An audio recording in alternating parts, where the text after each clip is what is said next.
to invest in yourself. Sorry, which camera will I set up? So you can start with Abadesi.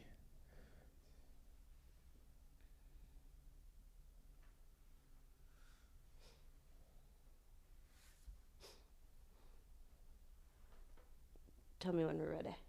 Yeah, good to go when you're ready. Oh, cool. Yo, everybody, welcome back to a brand new episode of Techish. It is one half of your hosting duo, Abadesi of Hustle Crew here, joined by... Michael Behane of Pocket and Pocket Jobs. You know, I never know whether to say joined by or joined with. If anyone's a grammar expert, let me know. Holla us. So this is a bit of a Founders special. Founders edition. And the first thing I wanted to talk about was investing in yourself. Okay, so one of the things that founders are notoriously bad at is investing in themselves. We're always pouring our time, our energy, our effort, our money into the business. And this year has been a very interesting year for me as an entrepreneur, because it's been a year where I've really tried to actually lean into investing in myself.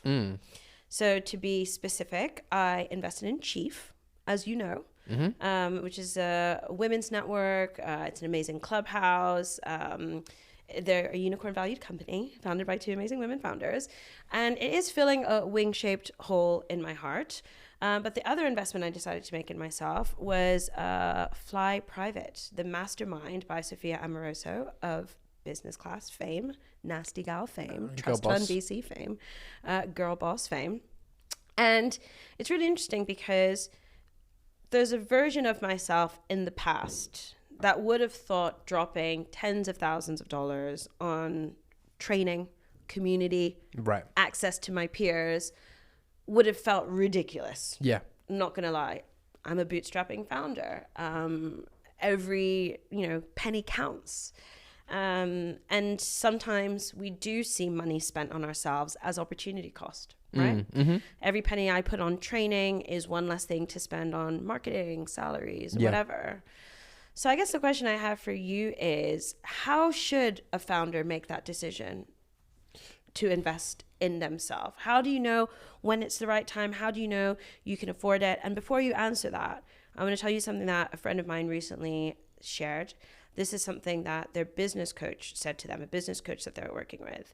When you invest in yourself, it's also a rallying cry. It's a challenge to find that money and plug that hole. That's true. When you say, I'm going to invest 10K in this, 50K in that, 100K in that, that's the challenge to find that extra 100K. That is true. And make it up. And I also am a big, big, big believer, and this is based on my observations, going from a very humble childhood to suddenly a very privileged childhood. I've talked about it on the show before, how I went to boarding school. I've also noticed it in the business world, different companies that I worked at as an entrepreneur. You got to spend money to make money. That's true. That is how capitalism works. Like wise investments, wise choices unlock opportunities and access to capital. So with all these things in mind, I'm just curious, how do you know when it's the right time? Yeah, it's a good question. What you can afford? That's another difficult question. I think it's all on a case-by-case basis. I'm notoriously bad at this sort of stuff, to be honest with you. So I would say that, to me, if I'm investing in myself for network, so let's say joining Chief or Soho House, for example, I think where it makes sense, which I am a member of, where it starts to make sense is where, if you know that you're selling a high-ticket item in general, so for example, let's say, I don't know, let's say Chief, exactly. Let's say Chief is like $7,000 for the year, or Soho House is like $3,000 for the year, and you know that actually if you just sell one item out of one of your Rolodex of products and it's that can cover that, then all of a sudden it's worth it. Totally. Do you know what I'm saying? Like, or if you close one deal, one client, whatever, it can pay it all off in the end, and then some. So you can find more clients potentially. That's when I think it starts to make sense in terms of just like actually from the mental perspective. I think if you are struggling with accountability, if you are struggling with, you're stagnating, there's no growth, I think there's always a good chance to allocate capital. What you told me about the Sophia Amoroso thing that was interesting is that a lot of their messaging was around, if your revenue's at a certain point, this should only be 1 month's revenue, basically the expense of this, basically, right? I won't say the number unless you're comfortable saying it, but basically, if you're in that situation, then allocating 10% of your annual revenue is a cheap expense. if you're in a situation where you haven't gotten the revenue, you're in a situation where you're struggling to get the business off the ground or you're declining severely, I don't know if that's the time to be making those sort of investments. I think you've got to come from a position of strength and you are trying to say, I need more accountability or struggling for growth. That's when it makes sense.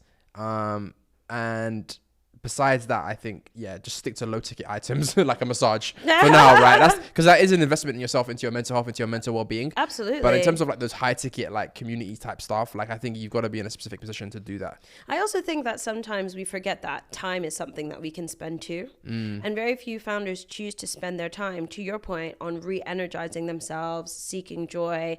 And even when we do, it then suddenly becomes really performative. Like, oh, I've got to make a reel about this. I've got to make a post about this. I've got to make a story about this. And then suddenly what was supposed to be your source of rest or rejuvenation becomes another piece of work. Which we've spoken about on the podcast before, this commodification of rest and stuff. But I definitely think that one of the things that I would really challenge an entrepreneur to do, if you're looking at something like Business Class or Cheap or Soho House and thinking, gosh, I wish I could afford that, what is a small way that you can recreate that? Like if what you're looking for is like a safe space, what way can you block out a certain amount of time which is not dedicated to working? It's just dedicated to like going to an event, vibing, reconnecting with people, like exploring something creative and interesting. Because I remember the early days of Hustle Crew where I genuinely felt guilty if any unit of my time was spent not in pursuit of growing the company, scaling the company. Like I wouldn't even be on my laptop to watch stuff because I'd be like, I have to be creating another pitch deck. I have to be cold emailing another investor. Let me be the bad guy and say though, but you got to where you wanted to get to though, didn't you? Doing that. So that's I don't want to say the word devil's advocate, but basically you are who you are and you got to where you got to, which is a successful bootstrap founder with a team. But at what cost? At what cost? Yeah. You know, because I think burnout is real, and I feel privileged to be in a position now where I can bet on myself and invest in myself. It was a hard decision to make. I'm not going to lie. This is a 5-figure sum that I'm paying to get Which on one this, is this? The mastermind. But Chief as well. Chief is like close to 5 figures too. It's not far off. And this is a year where, like I said on the podcast before, I was revising my P&L on a weekly basis throughout January and February, you know, my profit and loss, because I'm the kind of person where it's like, I want to grow at least 50% year on year. Like maybe that's just wild delusion, but that's just how I want to be. And I feel like I can bring the energy, the team effort, the sales machine to match that. And this year was really hard because commitments that we were relying on fell through. And the demand for our work as people within inclusion, workplace inclusion, has fallen. We're not a top priority anymore. And that put me in a real spiral of doubt and worry. And to make it to 3 quarters through the year and realize we're profitable, we're not growing, but we're profitable, was really reassuring. And there was a little bit of scarcity mindset where I kind of thought, but then is it wise to invest in me and invest in myself? But then I kind of started to do some actual data crunching analysis. And what I started to realize is that business survives a lot because of my network, me being in the right place at the right time with the right people. And I am the best salesperson of my product. You know, when I share my story and I talk about why I do it, people fall in love with it and they want to bet on me. So a part of me also thought, this is a kind of a win-win where I get to be in places I want to be, but also, you know, boast about my business. So maybe there's to some extent an advantage to a service-based business like mine. There is, yeah. To be fair though, they say that 20% decline is the new staying flat. So if your business has stayed flat, you've basically grown as far as I'm concerned. In this market. We're in like money. We're in the money. Yeah. It's interesting though. So what does success look like when you go to this mastermind with Sophia Amorosa? She'll be there, right? Yeah. Yeah. So what does success look like in that context to you? If you, in a year's time, what do you want to be telling me about your experience with that product? So one of the things I really admire about entrepreneurs in the US when I am there, and especially entrepreneurs in my space, is that it would not be uncommon for a service-based industry to, I'm thinking of like Bloom, for example, Avery Francis, based in Canada, to immediately be a multinational company. So you might be based in Canada, but you're thinking of all of North America. You're like, I've got clients in the US, I've got clients in Canada. Oh, maybe I'm even going to like start spreading a bit further afield, Central America, Caribbean, whatever. Yeah. And I really admire that. And I feel like here in the UK, we kind of just get stuck in this island. Yes. We're just like, oh, we're the only ones that speak English, so we're not going anywhere else. Or, you know, France have their own thing, Germany have their own thing, Scandinavia have their own thing, all the different countries there. So I think one of the things I'm really looking forward to is expansion. like actually thinking intentionally about how to take my business to other borders, other places, who are the right people to partner with to make things like that happen. I just want to think big. I think sometimes in the UK we just think small. We're all small thinking. Yeah, that is a problem and here. it's pervasive. You know, I think all the time about how we become institutionalized in the community that we're in. Yeah. And we all start getting that group think. And I think I just want to like snap out of that a little bit. So that's like one of the things I'm looking forward to.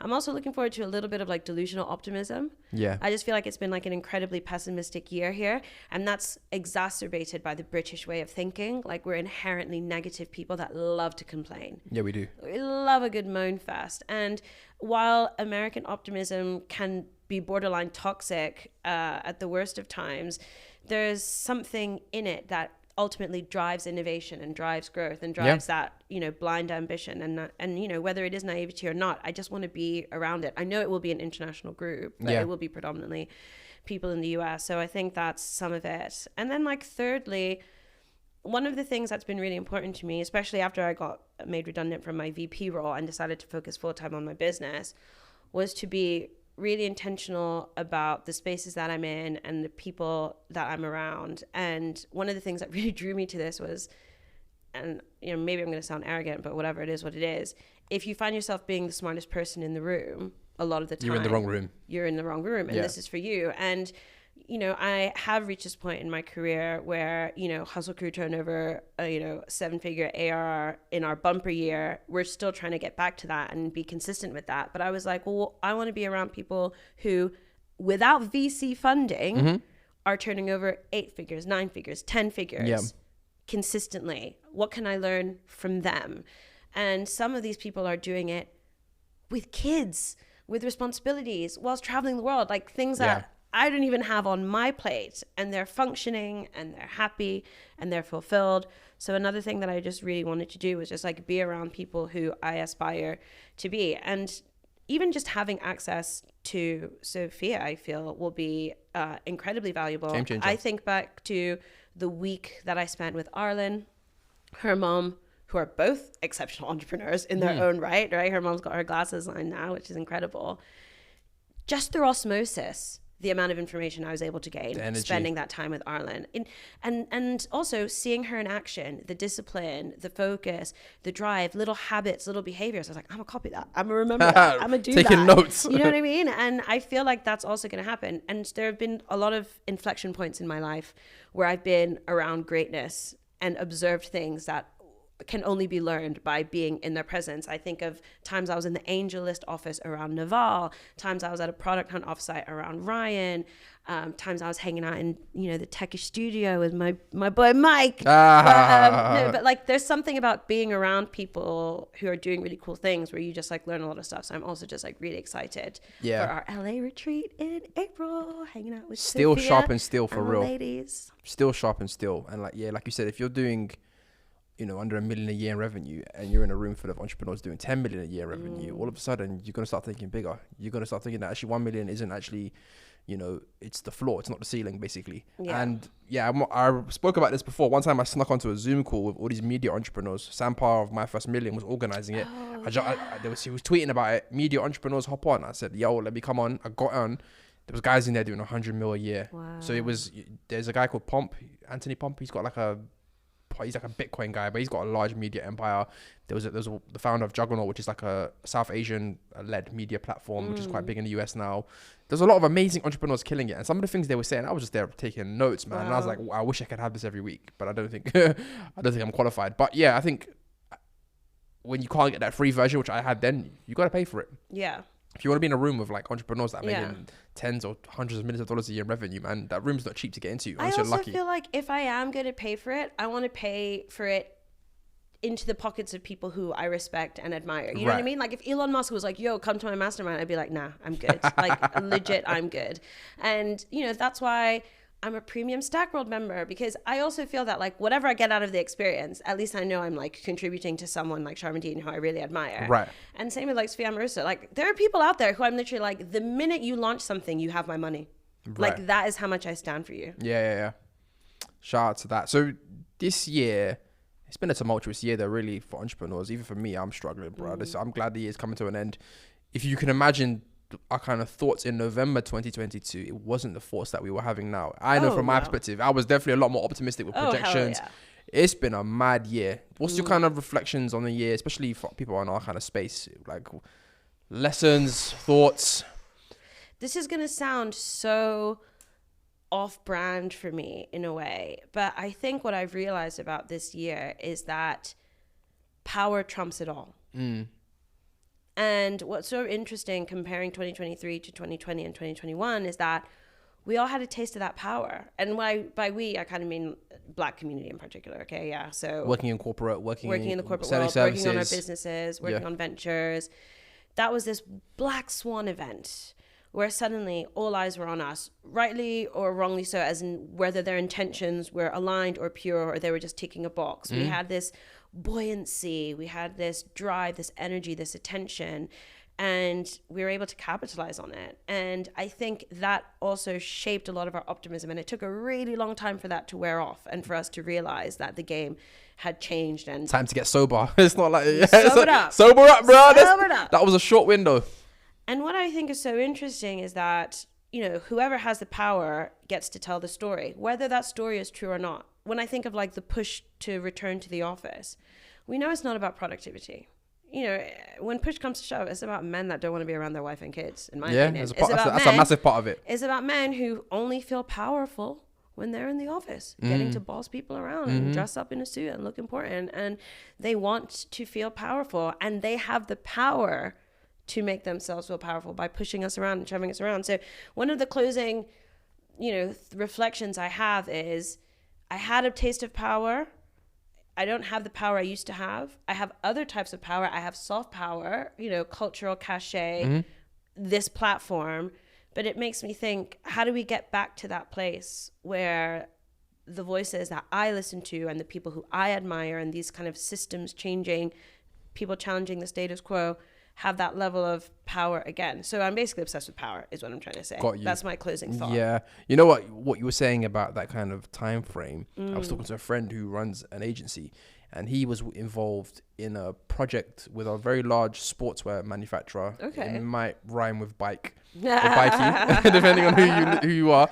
And basically, dude was on a call with Bikey talking about doing a project to do with like Black futures or whatever. And essentially, there was a lot of people on his side of the call had a lot of vim, who were basically saying like, yo, like, this is how we want it, this is how we want it. And the employees of the large corporation had to sit there and be like, okay, yeah.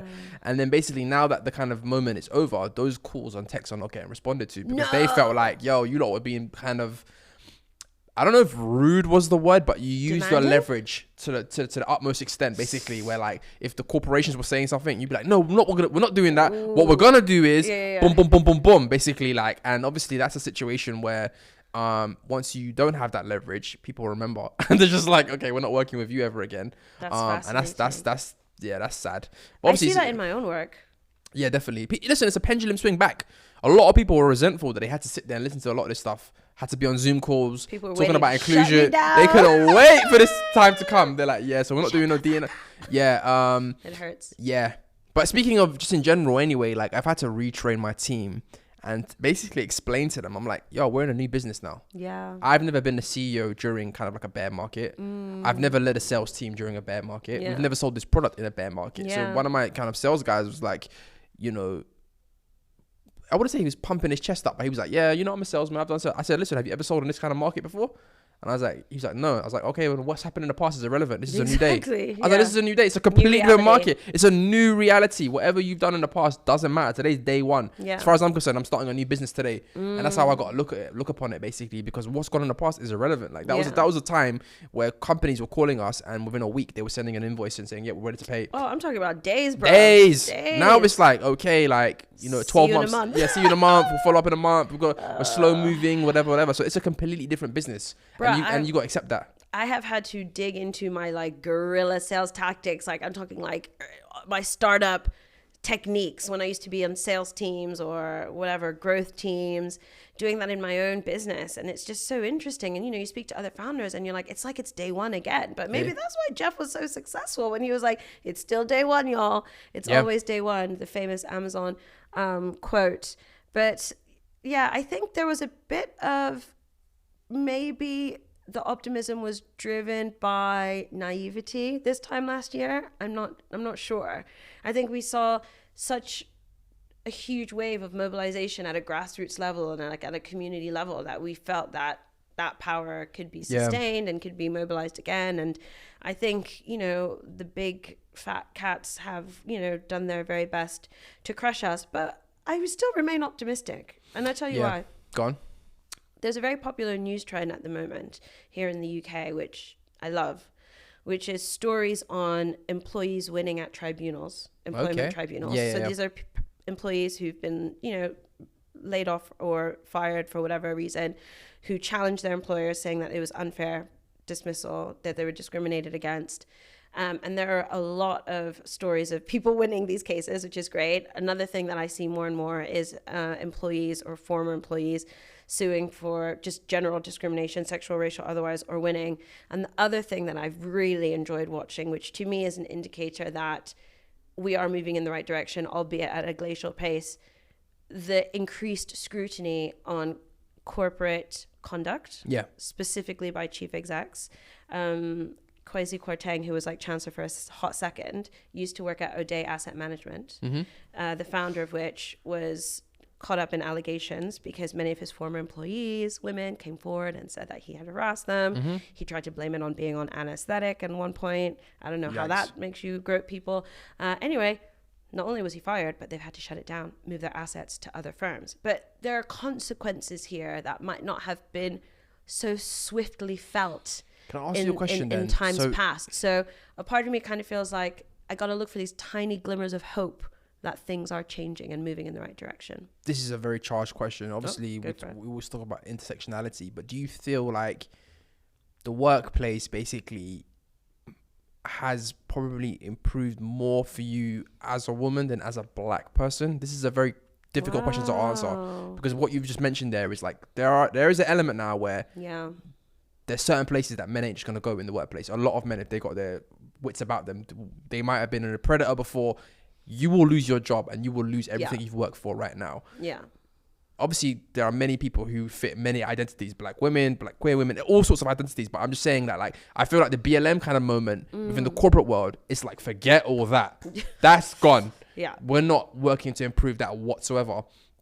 But do you think at least there's a glimmer of hope that perhaps maybe now there is a change with the Me Too movement, that we won't go back to that, to the way things were, how bad things could get? And I'm asking this question as a dude. I don't know. I do not know. It's really interesting, actually, because there's still a lot of sexism and there's still a lot of misogyny, and that's not going to go anywhere. And probably what this has done has pushed it behind closed doors, which maybe is worse. Because at least when it's out in the open, we can like scrutinize it and discuss it and, hopefully create a teachable moment for someone without too much trauma. So I think that's something that I think is really worrying. I think, your original question was, is it better to be a woman, but not necessarily better to be black in the workplace right now? And I think undoubtedly, things have improved for women in the workplace. There is a language to talk about things that didn't exist before, whether it's like #MeToo, microaggressions or whatever.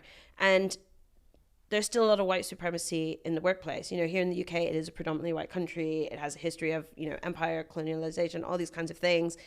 It's still better to be white than anything else race-wise in the UK right now, and that's undeniable. It's definitely still better to be a man than a woman in the workplace too, if you just look at the cold hard statistics of who's getting hired, who's getting promoted, who's getting paid well. But that said, things have improved for women. And the people who have benefited the most from that improvement in gender, equity is white women, without a doubt. To be clear, cisgendered, heterosexual, able-bodied white women, because there's still a lot of transphobia, there's still a lot of ableism, still a lot of homophobia, people in the closet, all that kind of stuff.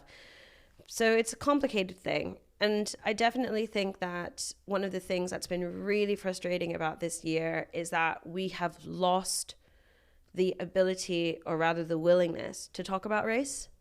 Right. And I see this with my clients. Like in 2020, people are like, we want anti-racism training. We want this, we want that. We want to talk about white fragility. We want to talk about white supremacy. In 2023, people don't even want to mention the fact they're white. Literally, I did a workshop where someone was just like, what does being white have to do with my lived experience? I was like, because that is your lived experience. Right. So one of the things that has happened is there was a ability to make white people uncomfortable in 2020, even 2021. And white people were willing to drop their privilege for a second and go on that journey and be uncomfortable. But what's happening in 2023 is like white people are just like, I don't want to be uncomfortable anymore. And I think a lot of people in my space have been literally explicitly asked to like whitewash content, tone things down. And if I'm being asked that as a D&I practitioner, what does it then feel like to be the only black person on your team or one of the few? You might have been wearing your hair naturally in 2020. Those braids are back. That weave is back. That wig is back. The pressure to assimilate is back once more and probably being felt even more strongly. Yeah. It's a very charged topic, but it's interesting food for thought. I just wanted to pick your brain on that question. I don't know where it would go, and I don't necessarily know what the answer is or what's really changed, but I just thought it would be good content as well. Well, it's pretty interesting. What's it like to be black right now based on like what was coming out of the live show, Techish live show? A lot of people wanting to move on from environments where they don't feel safe and they don't feel supported. So somebody asked me or asked us, they were like, yo, like I want to leave my job. What should I do basically, right? In this environment, I'm looking in the job market. And this was outside of even whatever your kind of identity is. I was basically just saying like, listen, if you can, stay in your job. I've been giving that advice to a few people. As long as your mental health isn't completely destroyed in your current work environment, because I've had people close to me who are like, yeah, I'm looking for a new job. I hate this place. And I'm like, all right, have a look at the job market and see what's there. Wow. Because right now the job market is not doing great. It's not looking good in it. And I know people who went and had a look at that job market, got humbled, and stayed happy in their current job. Yeah, listen, 100%. Wow. Like, I know people that are on 6 figures in the UK, which is astronomical. And like, I'm like, you're not finding that right now. Yeah. Do you know what I mean? And I knew the job market changed as an employer when I was hiring, and during the kind of bull market, I was getting ghosted on interviews. Yeah, so people would be like, yeah, I want to, I'm applying for this role. Email back and forth. What time is the Zoom call? This is the time. Okay, I'll go there. I'm waiting in the Zoom call. They're not there. I'm like, okay, cool. Then you've obviously got multiple offers. Then sometimes those very same individuals would email me the next day or 2 days later, and they're saying like, oh, do you still have any jobs open? And I was like, oh wow, the market's changed now. Within the space of a week, the market changed. Because it went from getting ghosted to people that were now ghosting me, coming back a week later saying, oh, I'm so sorry. Can I come back? Do you have any offer? Like, I'm like, why am I gonna hire you after you just ghosted me on the interview? And that's when I knew the market wasn't what it once was. It became an employer's market to a certain extent, right? I forgot where I was going with this, but just in general, sometimes, people just who are looking be strategic jobs. about when you're leaving, basically, because the market is terrible right now. It's terrible right now. Like, I know people who are like junior developers who probably would have found the role eventually. They've been looking for like 2 years, a year. They can't find nothing. Boot camp students, even worse, like, you know what I'm saying, in terms of like finding that entry level job. So are you saying that beggars can't be choosers right now? I'm saying know your position and know what your leverage is. In capitalism, it's all about leverage. There's no friends in this game. It's about what is your position, what is your leverage. But what about people that want soft life? Because I know a lot of our listeners. If you can find it, good for you. I'm happy for you. Don't get it twisted. But unfortunately, for most of us, that ain't gonna be the case. And that was just the cold, hard conversation I've had to have with a few people. And I've said that on the live show. I said, listen, like, bide your time. If you can bear your current job, do it. Yeah. Do you know what I mean? Because to be honest, as an entrepreneur, I have a skewed perspective where I'm like, if you've got a job that's paying you 6 figures, do you know how hard it is to build a business that generates 6 figures in profits? Yeah. That's your business. Look after that. Don't leave that like easily, like unless you've been pushed out or you really, really hate your job, kind of thing. Because that's not an easy thing to just walk into now, right? And yeah, I don't know. Maybe I'm being too pessimistic in the job market. I don't know how it is exactly in the US. I just know in the UK, like, a lot of people have been humbled when they've done that job search, thinking they could just walk into the next thing, because that's how it was for a long time. Yeah, it was for a few months or a few years. You know what? So here's a change of topic. So you sent me an image of someone that we know. It looked like they were networking. Looked like they were selling. They sell a product. And it looked like there was a male person, and it looked like there was a lot of middle-aged Karen type women all up on them, basically, right? Yeah. So it started a dialogue in my head, or I was like, what are you willing to do to close those big deals? Because like, if you are an entrepreneur, what I used to sell like an online SaaS type product. We'd sell job posts. It would be like $200. You'd sign up, put in a credit card. Then we started moving to like enterprise level deals, where sometimes it could be $10,000, $20,000, $30,000 like. And to get those things signed off in the beginning in a bull market, it's easy. later on it becomes harder.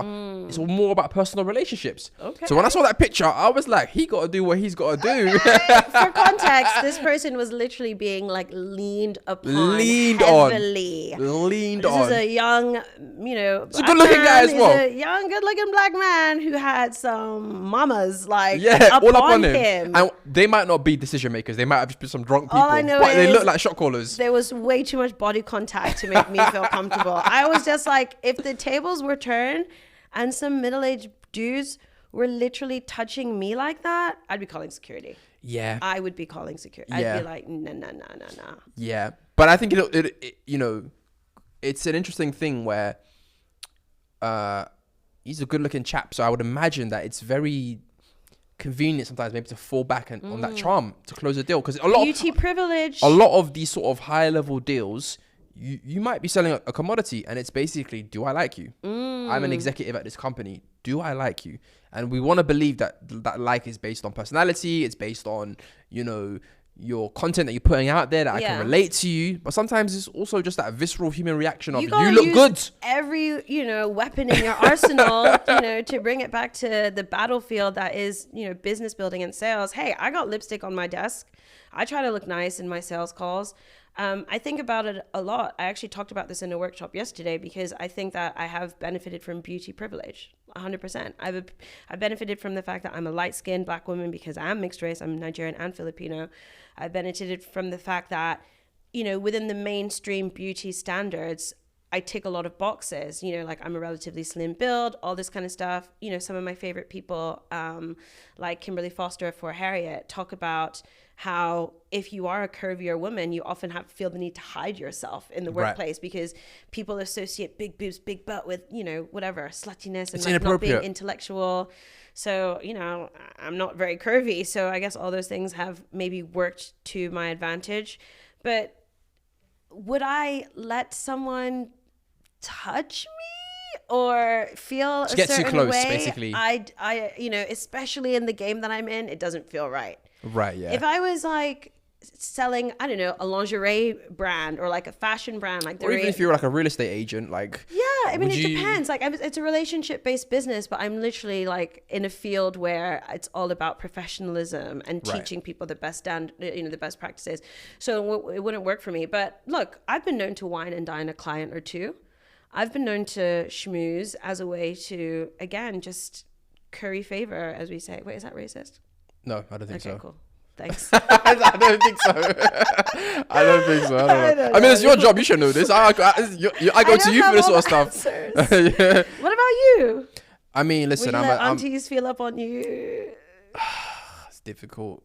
You know what? I don't know about feel up on me, but if I felt like if I felt like there was the thing is, as a man, you can tell the difference between a person who pretty much is just looking upon you as like just a bog standard individual and somebody who might be feeling you a little bit, because that difference is stark. Because as a man, normally you can walk around quite visibly, whereas as a woman, if you're like relatively attractive, you're probably going to get every single person around you probably is like, maybe has an ulterior motive or at least perceives you as a sexual being or object, to be frank. So when I've noticed when someone's like, oh, I can tell this person's like feeling me. Yes, and this is not normal. Like, you flirt back? No, it depends. But now I'm thinking if they were a shot caller, I'd be like, oh, okay, yeah, thank you. You flirt with Oprah. You flirt with Oprah. I'll flirt with Oprah. Listen, if there's a deal to be made, because the thing is, I'm starting to think like, I got people paying mortgages on my payroll. Hey man, I gotta do what I gotta do. Wink that wink, smile that smile, put that extra lip balm on, like. You know what? It's. But this is what we were talking about earlier, though, in the sense that like, that is the world in which the predators preyed in, the Weinsteins, the type of people and this is why we probably shouldn't be making super duper light of it, because obviously there was a world where there were people that were preying on women who knew. So for example, Weinstein, knew that many women saw him as their big break. Yes. So he was like, I've got leverage over these people. Abuse of power, 100%, basically, right? So it's not, a completely lighthearted subject. But as a man, obviously there's a dynamic where there's the power imbalance isn't the same in it, really. So I'm not going to be fearful of anything happening to me per se. You know what I'm saying? But it's whether I am morally okay with leading somebody on or leveraging stuff that I know that I have. This is not going anywhere. Yeah. What you would like to believe. I think the interesting thing. But it's never happened to me before. I'll be honest with you, because I've sold products, Yeah. through Zoom and through software. So I've never been in a situation. No But one's ever been like, where it has happened, maybe Yeah. somebody's like, oh, I listen to Techish, I love Techish, and I can tell they're excited as a fan. people be sliding into your DMs. No, but what I'm saying, no, my girlfriend's listening. That never happens. So, and what I'm saying is though, like even on a Zoom call where someone works for a company and they come to me about what my business offers, if they're a fan of Techish, it's an easier sell. Of course. They're like, oh, Michael, yeah, how's Abadesi like? And I'll be like, I don't know, really off mic. We don't talk off mic. I'm joking, anyways. Anyways. That's really interesting. I don't know. I think there are a lot of us who, on paper, will say, I would never compromise my morals or my ethics in service of this goal or that goal. But the reality is, it's so subjective what we deem morally right or wrong when it comes to our own lives. Case by case basis, like I said. All right, cool. We'll leave it there. We've got 10 minutes, right? I think that's enough. What about another? I don't know how long that was. That bit. We can. You got another topic we can squeeze in 10 minutes on? What about something scandalous? Something like when tech is lying, or like big tech, or something like that. Oh shit, Some difficult. kind of scandal. I've got another shoot after this as well. So Okay, we'll wrap it up. record an outro as well. Or something. Yeah. We don't need to do an outro. There's Yeah, like a we've million got outros. outros. We've got outros for days. All right, cool. We'll wrap it up there then. Yeah, sorry, just because All good. All good. they're getting in, they're meant to come in at like 7:10 on a Oh, okay. Yeah, you got this out. Gotta do setup. I mean, if you want to go open till 7, of course. Nah, it's fine. That's all It would have been. We would have been. Just let me know. Squeeze. I can go over. Yeah. No worries. We'd have been squeezing the lemon dry.